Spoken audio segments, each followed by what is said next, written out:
Hello friends, Jayati food lovers চ্যানেলে তোমাদের সকলকে স্বাগত। আমার আজকের রেসিপি নরম তুলতুলে নানপুরি। কিভাবে ইস্ট ছাড়া খুব সহজেই নরম তুলতুলে একদম রেস্টুরেন্ট বা অনুষ্ঠান বাড়ির মতো নানপুরি খুব সহজেই বানিয়ে নিতে পারো, সেটাই তোমাদের সাথে আমি শেয়ার করব। এই নানপুরি নিরামিষ আমিষ যে কোনো রেসিপির সাথেই দারুণ লাগে। তো ঝটপট বন্ধুরা প্লিজ আমার চ্যানেলটিকে সাবস্ক্রাইব করে দিও, আর এরকমই নতুন নতুন রেসিপি পেতে পাশে থাকা বেল আইকনটি অবশ্যই প্রেস করে দিও, আর ভালো লাগলে লাইক কমেন্ট শেয়ার। তো চলো ঝটপট দেখে নিই।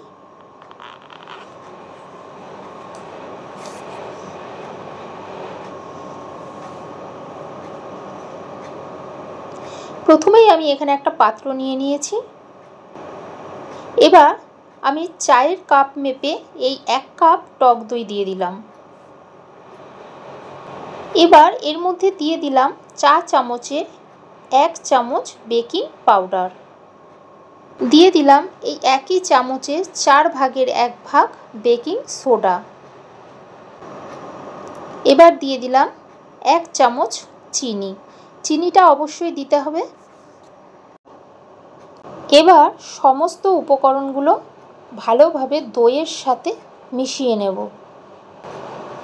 দেখো দইটা কেমন ফুলে উঠেছে আর ছোট ছোট বাবল দেখা যাচ্ছে। এবার এর মধ্যে আমি যে কাপ মেপে 1 কাপ দই দিয়েছি সেই কাপ মেপেই আমি এখানে 3 কাপ ময়দা চেলে নেব। 1 কাপ টক দই পরিমাণ অনুযায়ী আমি এখানে 3 কাপ ময়দা নিয়ে নিলাম। এবার এর মধ্যে দিয়ে দিলাম স্বাদ অনুযায়ী লবণ, আর দিয়ে দিলাম 2 চামচ সাদা তেল। এবার ভালোভাবে ময়দাটা সমস্ত উপকরণের সাথে ভালোভাবে মিশিয়ে নিয়ে ময়ান দিয়ে ভালোভাবে মেখে নেব। যেহেতু এখানে টক দই দেওয়া আছে, তাই ময়দাটা মাখার সময় কোনো রকম জল আমার লাগেনি। বন্ধুরা, তোমাদের যদি জল লাগে অবশ্যই এখানে হালকা গরম জল ইউজ করবে। দেখো খুব ভালোভাবে ময়ান দিয়ে ময়দাটা আমি 5 থেকে 10 মিনিট ধরে ভালোভাবে মেখে একটা সুন্দর ডো তৈরি করে নিচ্ছি। হাতে লেগে গেলে এখানে সাদা তেল দিয়ে ভালোভাবে মেখে নিলে আর হাতে ময়দাটা লেগে যাবে না। দেখো খুব নরম আর সফট করে আমি মেখে নিয়েছি। এবার ওপর থেকে অল্প একটু সাদা তেল দিয়ে আমি মাখিয়ে রাখলাম, যাতে ময়দা মাখার ডোটা শক্ত না হয়ে যায়। এবার আমি ঢাকা দিয়ে এই ডোটা 2 থেকে আড়াই ঘন্টা অবধি ঢেকে রাখবো। ফিরে এলাম 2 ঘন্টা থেকে আড়াই ঘন্টা পর। দেখো কতটা সফট হয়েছে।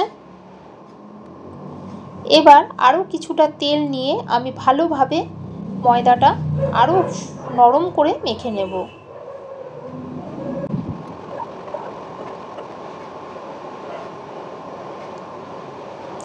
এবার আরও কিছুটা উপর দিয়ে তেল দিয়ে দিলাম। যেহেতু আমরা যখন বেলবো তখন কিন্তু কোনো রকম ময়দা গুঁড়ো বা আটার গুঁড়ো ইউজ করব না, এই তেল দিয়েই বেলে নিতে হবে।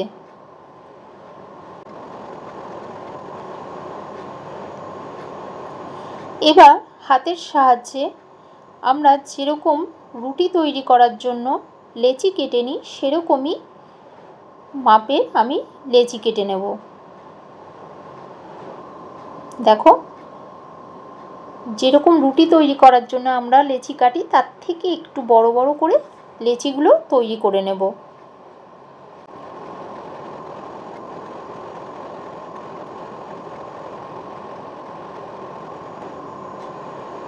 এবার নিয়ে নিলাম বেলান চাকি। বেলান চাকির মধ্যে আমি একটু তেল মাখিয়ে নিচ্ছি। এবার একটা একটা করে লেচি নিয়ে নিলাম। হালকা হাতে প্রেস করে খুব মোটাও না খুব হালকাও না, এরকমভাবে বেলে নেব।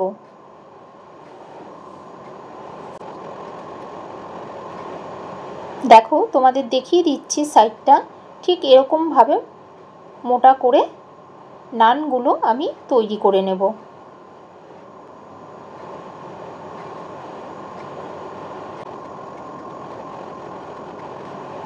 দেখো এই একইভাবে আমি বেলে নিলাম আরেকটা। এভাবেই আমি সমস্ত নানগুলো রেডি করে নেব।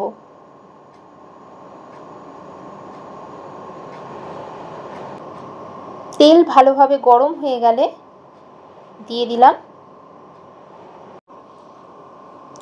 এবার ফ্লেমটাকে মিডিয়ামে রেখে দেখো হালকাভাবে একটু চাপ দিলে দেখবে ফুলে উঠবে।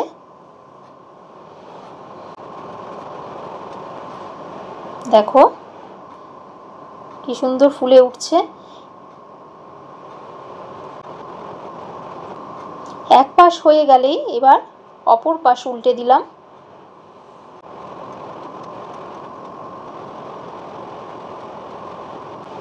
দেখো দু পিঠই আমি ভালোভাবে ফ্রাই করে নিয়েছি, এবার উঠিয়ে নিচ্ছি। একে একে এভাবেই আমি সমস্ত নানগুলো ভেজে নেব।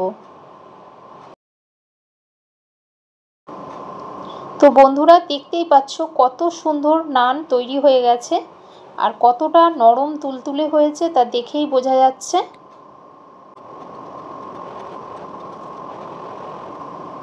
এভাবেই আমি সমস্ত নানগুলি ভেজে নিচ্ছি। তো বন্ধুরা দেখো সমস্ত নানগুলি আমি খুব সুন্দর করে ফ্রাই করে নিয়েছি, ভেজে নিয়েছি। দেখো কতটা নরম সফট তুলতুলে হয়েছে, তোমরা দেখেই বুঝতে পারছো। দেখো তো দেখো বন্ধুরা কতটা নরম আর সফট হয়েছে সেটা দেখেই বোঝা যাচ্ছে। তো তোমরাও ঝটপট আমার রেসিপিটি ফলো করে বানিয়ে ফেলো। একদম দোকানের মতো বা অনুষ্ঠান বাড়ির মতো নরম তুলতুলে সফট নানপুরি তৈরি হয়ে যাবে। তো বন্ধুরা তোমরা দেখতেই পাচ্ছ কতটা নরম আর সফট হয়েছে।